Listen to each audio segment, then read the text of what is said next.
시편 126편. 여호와께서 시온의 포로를 돌려보내실 때에 우리는 꿈꾸는 것 같았도다. 그때에 우리 입에는 웃음이 가득하고 우리 혀에는 찬양이 찼었도다. 그때에 문 나라 가운데에서 말하기를 여호와께서 그들을 위하여 큰 일을 행하셨다 하였도다. 여호와께서 우리를 위하여 큰 일을 행하셨으니 우리는 기쁘도다. 여호와여, 우리의 포로를 남방 시내들같이 돌려보내소서. 눈물을 흘리며 씨를 뿌리는 자는 기쁨으로 거두리로다. 울며 씨를 뿌리러 나가는 자는 반드시 기쁨으로 그 곡식단을 가지고 돌아오리로다.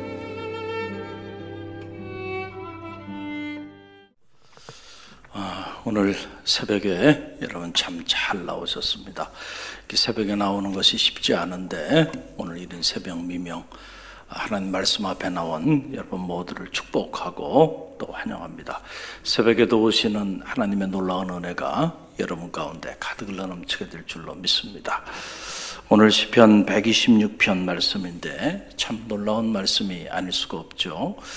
이 말씀을 이렇게 묵상하면서 제 안에 떠오르는 하나의 단어는 꿈입니다. 꿈이 생각나요. 이 시편 126편을 이렇게 묵상해 보게 되면 꿈이라고 하는 것이 참 중요하구나, 이런 생각을 다시 한번 하게 됩니다. 저는 바라기는 여러분의 삶의 자리 속에서 꿈이 사라지지 않는 그런 축복이 있기를 간절히 바랍니다. 꿈이 없는 백성은 망한다 그랬잖아요. 사람도 마찬가지예요. 꿈이 없이 살아가는 사람, 사실은 살아있지만은 살아있는 게 아니에요. 우리가 살아있다라고 말할 때 그것은 다른 것이 아니죠. 우리의 가슴 속에 꿈이 살아있는 사람, 그 사람이 살아있는 사람이에요. 우리가 이제 나이가 들면서 그리고 이런저런 삶의 어려움들을 겪게 되면은 사람들의 삶의 자리 속에서 사라지는 것이 있는데 그 중에 하나가 바로 뭐냐면 꿈이에요. 꿈. 삶에 대한 꿈이 사라지는 거예요.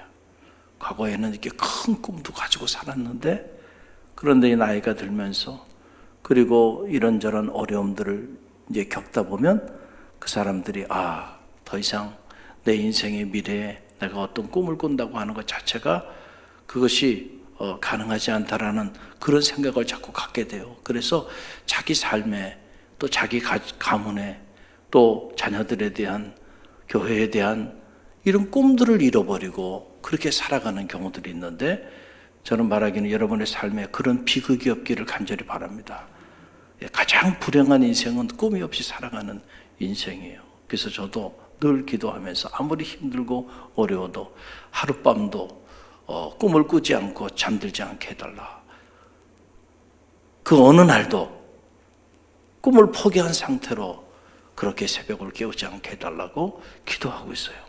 할렐루야. 여러분도 그렇게 기도하세요. 하룻밤도 그냥 잠들지 마시길 바랍니다. 꿈을 가지고 잠자리에 드세요. 할렐루야. 여러분 인생에 대한 꿈을 가지세요. 하나님께서 여러분을 통해서 행하고자 하는 목적이 있으니까 오늘 여러분에게 생명을 허락해 주신 거예요. 사명입니다. 할렐루야.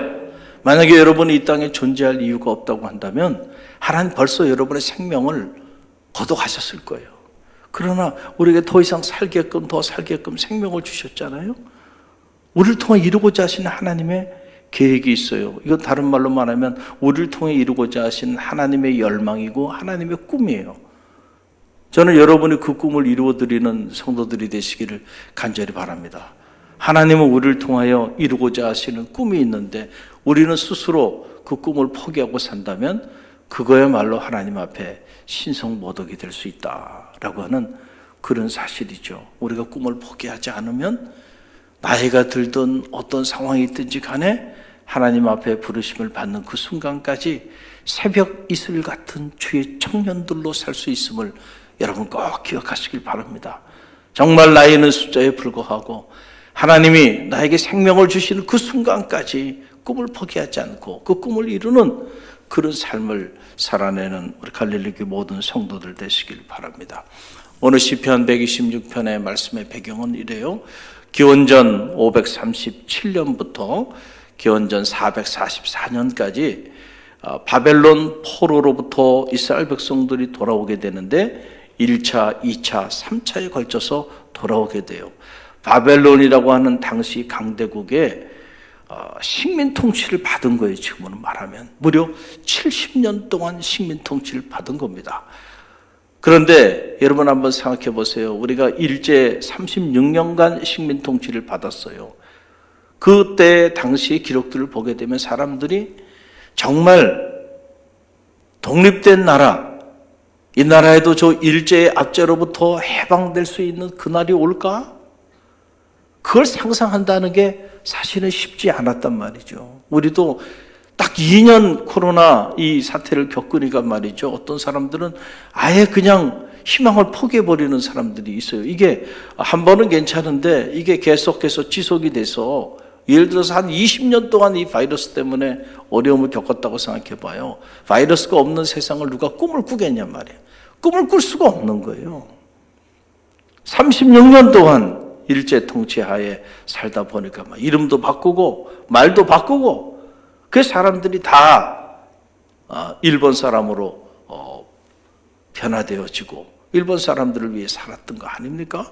왜냐하면 새로운 세상이 올 거라고 생각하지 못했기 때문에 소수의 사람들만이 꿈을 가지고 독립된 나라를 꿈꾸고 그 나라를 위하여 자기의 삶을 헌신했던 거예요. 이스라엘 백성들이 70년 무려 바벨론의 포로로 끌려간 세월들이. 근데 예레미야 선지자가 눈물로 선포하잖아요. 그래, 지금은 우리가 지금 비록 포로로 있지만은 그러나 70년이 지나고 나면 하나님께서 우리를 다시 회복시켜 주실 거야. 할렐루야. 그렇게 말씀을 선포하게 해요. 가만히 보면 말씀이라는 건 다른 게 아니죠. 우리에게 꿈을 심어주는 거죠. 그렇죠? 꿈을 심어. 회복에 대한 꿈, 구원에 대한 꿈, 우리의 마음의 소원이 성취되어지는 꿈, 그런 꿈들을 심어주는 거예요. 그 말씀을 들을 때 꿈이 회복되어지는 축복이 있기를 간절히 바랍니다. 그런데 많은 이들이 정말 그런 날이 올까? 정말로 우리에게 해방의 날이 올까? 대부분의 많은 사람들이 꿈을 꾸지 못하고 살았던 거예요. 그래서 시인은 당시 경험을 정말 꿈을 꾸는 것 같도다. 꿈만 같다. 정말로 이런 날이 오는구나. 꿈만 꾸는 것 같다. 꿈을 꾸는 것 같다는 이런 고백을 하고 있는 것을 보게 됩니다. 여러분, 꿈은 반드시 이루어집니다. 여러분 믿습니까? 어떤 사람에게 이루어지냐면 꿈을 꾸는 사람에게는 반드시 꿈이 이루어져요. 특별히 하나님 안에서 우리가 포기하지 않고 끝까지 꿈을 가지고 그렇게 씨앗을 뿌리며 눈물로 기도의 씨앗을 뿌리고 섬김의 씨앗을 뿌리고 감사의 씨앗을 뿌리며 나가는 자들은요, 반드시 자기가 뿌린 대로 거두게 돼 있다. 이걸 농작의 법칙이라고 말합니다. 성경에 보게 되면 이 농작의 법칙에 관한 말씀들이 대단히 많아요. 오늘 내가 하나님 앞에서 감사를 심으면 결국 그 감사가 열매가 돼서 내게 옵니다. 할렐루야. 축복을 심고 기도를 심고 봉사와 헌신을 심고 섬김을 심으면 내가 심은 것이 헛되지 않아요. 반드시 내가 심은 대로 걷는 겁니다. 그러니까 여러분의 삶에 이게 축복의 원리이기도 하죠. 여러분이 정말 좋은 것을 누리며 살길 원한다면 오늘 좋은 것을 심으며 사시길 바랍니다. 말도 씨앗이에요. 여러분들이 뿌린 씨앗대로 거두는 거예요. 불평하고 원망하고 시기하고 질투하고 비난하고 이런 말들을 뿌리고 살면요, 결국 그것이 다 열매를 맺어서 나중에 누구한테 와요? 나한테 다 오는 거예요. 나한테 다 오는 거예요. 그런 열매를 따먹지 않으려면 사랑의 씨앗을 뿌리세요. 할렐루야. 그리고 은혜의 씨앗을 뿌리고 복음의 씨앗들을 뿌려보세요. 그러면은 생명의 역사들이 나타나는 거예요. 할렐루야. 그래서 오늘 우리의 삶은 우리가 뿌린 것을 거두고 있는 거예요. 오늘 여러분의 이런 새벽 미명에 기도로 뿌리고 있으니 기도로 씨앗을 심고 있잖아요. 그러니까 이것이 결국 헛되지 않고 결국 여러분이 심은 그대로 거두게 될 겁니다. 기도하는 사람이 기도가 응답되어지는 축복을 경험하게 되는 것이죠. 중요한 것은 바로 여기 있어요. 왜 그러냐면 하나님은 우리를 통하여 위대한 일, 큰 일을 행하시는 분이시기 때문에 우리가 상상도 하지 못한 일들을 하나님 우리를 통하여 행하시는 분이시기 때문에 우리는 꿈을 꾸되 큰 꿈을 꾸며 사는 것이 중요해요. 내 입을 크게 열라 내가 채우리라 그랬잖아요. 오늘 여러분의 꿈이 깊어지고 넓어지는 그런 새벽이 되길 주님의 이름으로 간절히 축원드립니다. 그래서 오늘 1절로 3절 말씀을 보세요. 1절로 3절 말씀 함께 읽어봅니다. 여호와께서 시온의 포로를 돌려보내실 때에 우리는 꿈꾸는 것 같았도다. 그때 우리 입에는 웃음이 가득하고 우리 혀에는 찬양이 찼었도다. 그때 문나라 가운데서 말하기를 여호와께서 그들을 위하여 큰 일을 행하셨도다 하였도다. 여호와께서 우리를 위하여 어떤 일을? 큰 일을 행하셨으니 우리는 기쁘도다. 아멘. 하나님은 우리를 위하여 어떤 일을 행하시는 분이에요? 큰 일을 행하시는 분임을 믿으시길 바랍니다. The Lord has done great things for you. 위대한 일, 우리가 상상도 하지 못하는 위대한 일을 행하시는 분이 누구예요? 여호와 하나님이세요. 할렐루야. 그러니까 우리는 그 하나님 안에서 얼마든지 꿈을 꿀 수 있는 거예요. 그 하나님이 계시니까. 우리를 통하여 위대한 일을 행하시는 분이니까. 여러분의 자녀에 대해서도요, 위대한 꿈을 가지고 기도하세요. 어떤 분들은 자녀를 위해 기도하는데 그 기도의 내용을 들여다보면 그냥 안타까워요. 그렇게 기도하지 말고요. 아무리 여러분의 자녀가 지금 열악한 가운데 있고 좀 이렇게 보기에 좀 부족하다 하더라도요, 그 사람의 눈으로 보는 거예요. 하나님의 형상으로 지음받은 인간은요, 다 소중하고요. 누구도 그 인간의 지능을 테스트할 수 없습니다. 왜냐하면 하나님의 형상, 하나님의 그 지혜가 여러분의 자녀들 속에 들어가 있다는 사실을 여러분 꼭 신뢰하시길 바랍니다. 그렇기 때문에 하나님이 그를 들어서 사용하고자 한다고 한다면요, 세상이 감당할 수 없는 역사가 나타나요. 아무리 여러분의 자녀가 부족한 가운데 있다 할지라도요, 절대 여러분의 자녀에 대한 꿈을 포기하지 마시고요. 하나님, 이 자녀가 앞으로 성장해서 이러한 삶을 살게 주옵소서. 제가 믿음이 부족해서 이 자녀를 위하여 큰 꿈을 가지고 기도하지 못하지만은 하나님과 사람 앞에 존귀하게 쓰임받는 위대한 인물이 되게 해달라고 그렇게 기도하세요. 왜 그렇게 기도하지 못하나요? 뭐 때문에 여러분이 여러분의 자녀에 대한 꿈을 포기하고 기도하시나요? 여러분의 가문을 위해서도 기도하세요. 여러분이 여러분의 가문의 문을 여는 그런 축복의 주인공이 되기를 간절히 바랍니다. 천대에 이르는 축복을 허락해 주시겠다고 말씀해 주셨잖아요. 아유, 목사님 무슨 말씀이에요? 우리 가정이 이렇게 열악하고 이렇게 힘들고 저기 한데 무슨 말씀이세요? 아니에요. 하나님이 여러분의 가문을 들어 사용하시고자 작정하시면요, 세상에 감당할 수 없는 거예요. 그래서 그 가문을 통해서 말이죠, 여러분의 일가를 통해서 믿음의 일가를 이룰 뿐만 아니고 그 가문의 자녀의 자녀, 자녀의 자녀, 제너레이션 투 제너레이션, 세대를 거쳐서 말이죠, 위대한 인물들이 배출되게 될 줄로 믿습니다. 전 세계를 무대로 하나님과 사람 앞에 정귀하게 쓰임받는, 하나님, 내 아들이 그런 아들이 되게 해달라고, 우리 손주가 그런 손주가 되게 해달라고 그렇게 기도하세요. 그렇게 기도하는 사람들에게는요, 때가 되면 하나님이 우리를 놀라게 하신다니까요.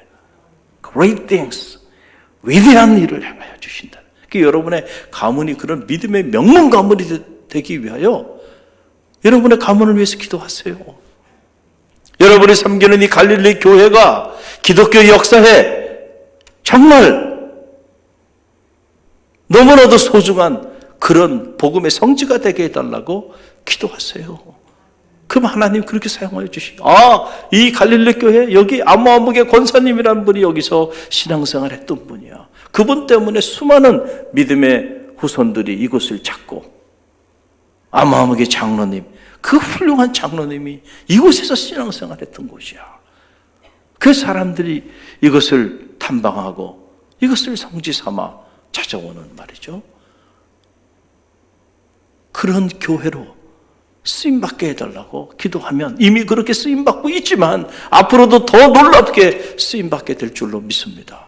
우리 교회가 이 쌍문동을 품고 기도하지만은, 그러나 쌍문동뿐만 아니고 이 나라와 민족을 품고 한국 교회를 품고 그리고 세계 열방을 품고 복음의 지경이 넓어지고 그리고 세계 열방을 품고 하나님의 역사를 이루는 그런 교회로 끊임없이 성장하게 해달라고 기도하세요. 왜 그런 기도를 스스로 포기하나요?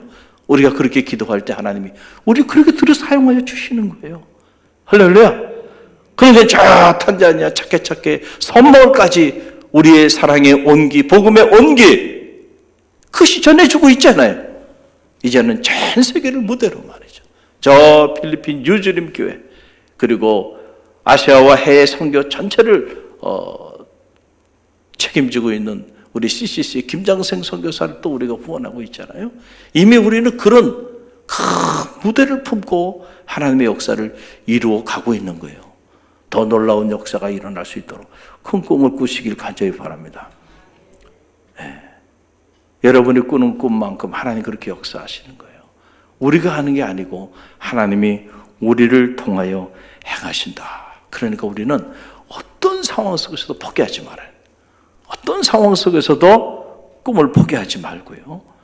눈물로 오늘 씨앗을 뿌리는 성도들이 되시길 바랍니다. 그럴 때에 기쁨으로 그 단을 거두게 되는 거예요. 그래서 5절로 6절 말씀 보세요. 놀라운 농작의 법칙이 나오죠. 함께 읽어봅니다. 눈물을 흘리며 씨를 뿌리는 자는 기쁨으로 거두리로다.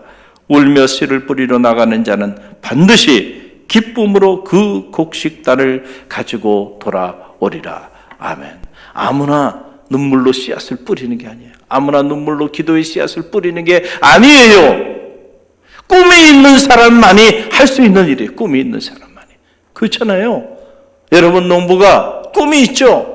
꿈이 있기 때문에 봄에 씨앗을 뿌리는 거예요.